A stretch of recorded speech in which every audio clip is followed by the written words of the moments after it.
Good morning, ladies and gentlemen. Welcome to the 9th annual U.S. Islamic World Forum. It's wonderful to see you all here, back at the Ritz. I was just telling Sheikh Ahmed that the first conference we had here, some of you may have been at the first one 9 years ago, was here at the Ritz, so it's very good to be back. I feel like a completion of the circle. On behalf of the Brookings Institution, the Saban Center for Middle East Policy, and in particular our project on U.S. relations with the Islamic world, I'm very pleased to welcome you to this 9th session. We are here in Doha because of the partnership that we have forged with the State of Qatar, in particular with the Foreign Ministry and its conferences committee. And that partnership originated with Sheikh Hamad bin Jassim, the Prime Minister, then he was Foreign Minister of Qatar, suggesting some 10 years ago that we should organize this project and conference designed to try to help bridge the gulf between the United States and the Islamic world. His vision, combined with the vision of His Highness Sheikh Hamad bin Khalifa Al Thani, the Emir of Qatar, has made this conference into an institution which I believe adds great value to that effort to try to build bridges of understanding between the United States and the Islamic world. Our conference this year is titled New Voices, New Directions. And it's in that context that I am very proud to introduce to you a new voice in our partnership. And that is Sheikh Ahmed bin Mohammed bin Jabir Al Thani. In December of last year, Sheikh Ahmed was appointed the Foreign Minister's Assistant for International Cooperation Affairs in the Ministry of Foreign Affairs and Chairman of the Permanent Committee for Organizing Conferences. Sheikh Ahmed has had a distinguished career in public service here in Qatar. He began in the Urban Planning Department at the Ministry of Municipal Affairs and Agriculture. He moved to the Emiri Diwan in 1986, where he became the director of the Economic Development Planning Department and the secretary of the Supreme Council for Planning under the chairmanship of His Highness the Emir. If you want to see his works, look around you. Coming here, as many of us have once a year, it's been truly amazing to see how Doha has grown. And it is clearly done in a very planned and deliberate and effective way. And I think that Sheikh Ahmed deserves a good deal of credit for that achievement. It is a wondrous work.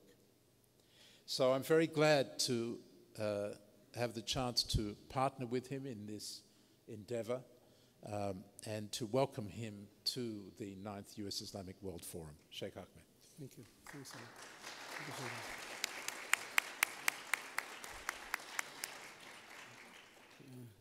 Your Excellencies, ladies and gentlemen, good morning. We would like to welcome you here in Qatar, and we hope that you have a pleasant and fruitful stay in Doha. I would like, if you could please put your headsets, because I'm going to give my speech in Arabic.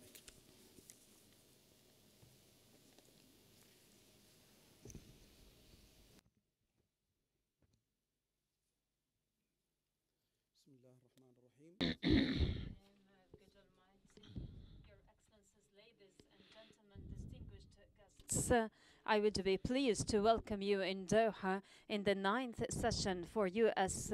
And the Islamic World Forum concerning discussing the features of the relationships between the United States and the Islamic world. We attest political and economic changes as a result of the Arab Spring uprising and its influence on the relationships between the United States and the Islamic world. Some may wonder what will be the effects and the results of this, and whether they will result in some Islamic regimes against the West, and what will be the stance to be taken by the Western governments against the Arab Spring uprising. Would it be wise to side with the Arab people, or the Western people would lose their allies? So I think it would be more wisdom to side with the allied Western governments that may distort that may distort the image of the Western in the Arab world. Ladies and gentlemen, we have to cope with the political changes positively and urge countries seeking to the peaceful relations, and urge countries which still use violence against its citizens to cease using violence and grant their people the choice of freedom without any humanitarian oppression. The history will not have any mercy with such oppressive regimes. It is significantly important that the countries which attest popular revolutions to pursue successful democratic examples like Indonesia, and to benefit from such experiences. The nature of such changes in many of the Arab countries necessitates the U.S. and the Western governments to have future policies based on comprehending the nature of such countries, and to look for some melting points, and to avoid points of differences in order to have a solid common ground, building confidence, enhancing dialogue and mutual understanding, instead of that conflict which is against the common interest. In the conclusion, I wish that such august forum would be able to narrow the gap to make a kind of approachment between the different visions between the U.S. and the Islamic world. And thank you. Thank you very much, Sheikh Ahmed. I think that I can only but echo the very strong words you then just spoke about the unacceptability of governments preying on their people with violence. Violence in the case of Syria, which is of the most horrendous nature, as we've witnessed in the last few days. Why are we here, above all, to stand as an alternative to the kind of violence that has wrecked this region for so long? We are here a house of tolerance and rationality, designed to come together to try to find better ways forward. I'm very grateful to you, and I think we're all very grateful to you and your government for making this possible. Thank you. Ladies and gentlemen, we meet in the midst of dramatic changes, political changes that are transforming the Middle East and North Africa before our very eyes, with ripple effects far beyond. But those dramatic changes that we've been witnessing, and many of you have played important roles in precipitating and pursuing, those changes are occurring in the midst of dramatic geostrategic shifts. On any particular day, you can feel the tectonic plates of the international order shifting. The rise of new powers, particularly in Asia, and China and India, in this part of the world, Turkey, and even Qatar, the way in which the United States and Europe have become preoccupied by economic problems at home, or dare I say it, elections, tremendous changes, a revolution taking place in global energy markets that will have, I think, profound implications over time for the nature of U.S. involvement in this particular part of the world. The danger of proliferation of weapons of mass destruction, an issue of considerable concern, again, here in the Gulf. And at home, many countries rewriting social contracts, rethinking relationships within the society, focusing on the widening gap between rich and poor, and some, particularly here, crafting new constitutions, new ways to affect the social contract between the governors and the governed. And again, many of you are involved in that critical endeavor in places like Tunisia and Egypt. Over the next 3 days, we want to examine these changes, the opportunities that they present, the challenges they pose, and in particular to hear from the new voices involved in those social, economic, and political dynamics, both locally and globally. We are very pleased to have gathered here again for these conversations, leaders and activists from over 50 countries, from Hollywood to Jakarta, from Dagestan to Mina in Nigeria. We're very excited by the incredible range of personalities, perspectives, and professional backgrounds we have represented at this year's forum. Political leaders, esteemed religious leaders, and a whole range of, as I said, political activists who together, I think, can generate new ideas and new partnerships. That is the opportunity that we have over the next 3 days. We've put a lot of thought into how to organize the conversations.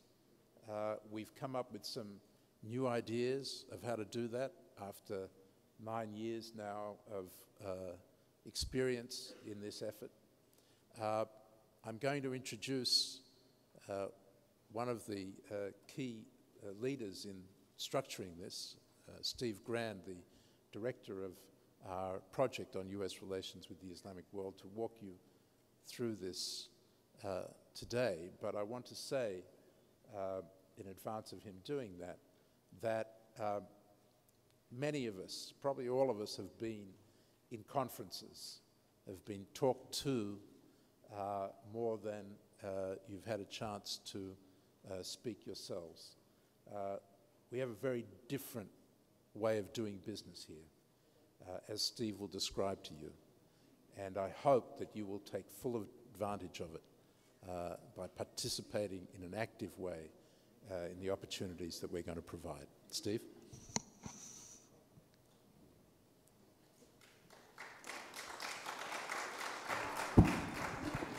Welcome, everyone. We're delighted to have you here. As Martin mentioned, and for those who've attended the forum before, you know what makes this gathering truly unique is the frank and open dialogue and debate that takes place here, the opportunities that are provided for leaders of all different sorts to meet who wouldn't otherwise, and the platforms that are provided for new ideas to be developed and partnerships to be forged. With this in mind, during our 3 days together, we've crafted a variety of formats to allow for the most candid dialogue and the most constructive engagement. And let me just mention a few of those. First, a series of keynote speeches beginning tonight at our opening gala dinner from world leaders on the challenges confronting Muslim communities around the globe and their relations with the United States. Second, plenary sessions like the one you're about to witness that are fast-paced, in-depth discussions among prominent international figures on broad thematic issues. Today's we'll look at the dynamics of domestic political transformations, tomorrow's the challenges of social change, and Thursday's the implications of all these changes and the international forces that Martin mentioned on geopolitics. Third, a set of panel discussions featuring experts on key issues. Tomorrow morning, we will have one on the role of arts and culture in social change. Thursday morning, there will be another on the 2012 U.S. presidential elections. Fourth, a set of 4 smaller working groups that we're particularly proud of that bring together practitioners from specific fields to develop practical partnerships and/or policy recommendations out of their 3 days of discussions together. This year's working groups include one on democratic transitions, another on water security and the management of water resources, a third on developing new mechanisms to promote the Muslim charitable sector, and a fourth among our religious leaders on how compassion can be used to promote pluralism and tolerance locally and globally. These groups will be meeting for nearly 8 hours during the course of our 3 days together. Our terrific conveners of these sessions have been working for months to pull the most interesting people they can find together for these discussions. If you are not in a working group but would like to commit to be, please sign up at the registration desk. Please recognize as well that we have limited space for every session, so we hope you'll be understanding if we have to cap particular sessions because of size considerations. A final new and we hope signature event of the forum going forward is the long conversation, an off-the-record town hall format discussion that will take place among all the forum participants at a time when, as Martin said, social contracts are getting rewritten and new constitutions in some cases being drafted. We'll have what we hope will be an open and free-flowing discussion on the relationship between citizen, religion, and the state in a changing world. And on that note, I want to thank our Qatari partners, thank all of you, and just say that I look forward to our 3 days together and the discussions to come. Thank you. Thank you, Steve.